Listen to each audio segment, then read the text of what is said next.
Good morning. We took a test last week. I asked several questions. I titled the test The Central Dogma, Enzymes, Chemistry, Vocabulary, and Atomic Structure.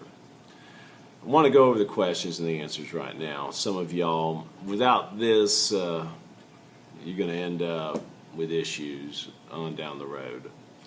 First question I asked is, what is an enzyme? I accepted an answer. It is a protein. As far as macromolecules go, the enzyme is a protein. And then the next question came in, what does an enzyme do for the living cell? It forces chemical reactions. These chemical reactions produce products. Those molecular products turn out to be essential for life to occur in the cell. So enzyme forces the reaction. Reactions would occur anyway, but too slow.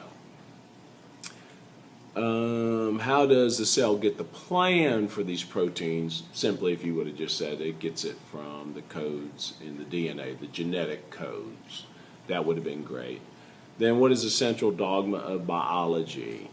The language of the DNA, the genetic code that is in the DNA, is transferred to the RNA molecules. Genetic code is kept with integrity. The RNA molecules travel to the ribosomes, and that's where assembly of the proteins occur. That's the central dogma of biology. I then asked you to draw an atom, and I've got my beautiful atom right back here. As you can see, I've got the center here called the nucleus. And in the nucleus, you have the protons and the neutrons. And the electrons are in the clouds and the rings around there. And I did ask you, signify the charges that each one of them have. Protons would be a plus. Let me put a little plus there. Neutrons would be neutral, and electrons would be negative. That's what I was looking for. Then I went into true falses. The first one was the structure of DNA is a single strand. Nope. Structure of DNA is a double strand, known as a double helix. So that's a false. An enzyme belongs to the nucleic acid class of macromolecules. As discussed previously, is a protein. The nucleic acid class of macromolecules would have to be DNA or RNA. DNA reads the genetic language of the RNA. I just flipped it. It's RNA reads the genetic language of DNA. Then on the back, the smallest unit of matter is the atom. 2 thumbs up. I threw a true one at you. The most abundant atoms found in living organisms are carbon, helium, oxygen, and nitrogen. Helium, hydrogen. So I kind of took an H element with an H element. See if you were paying attention. The devil's in the details.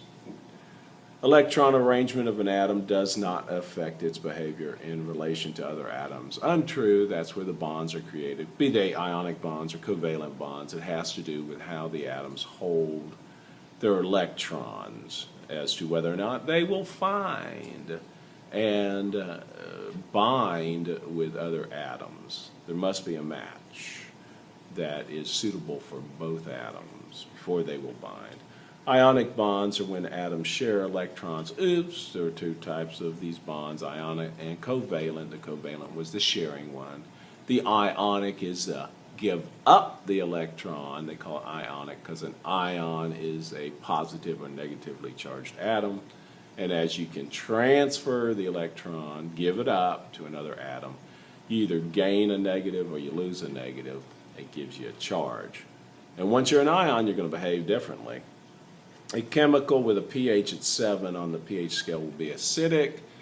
Went over that. The whole pH scale is 0 to 14. The lower numbers are acidic, the higher numbers are basic. And right in the center, the 7 is distilled water. And the pH is just that condition where there are either more hydrogen ions in your solution or more hydroxyl, which is OH, ions in the solution.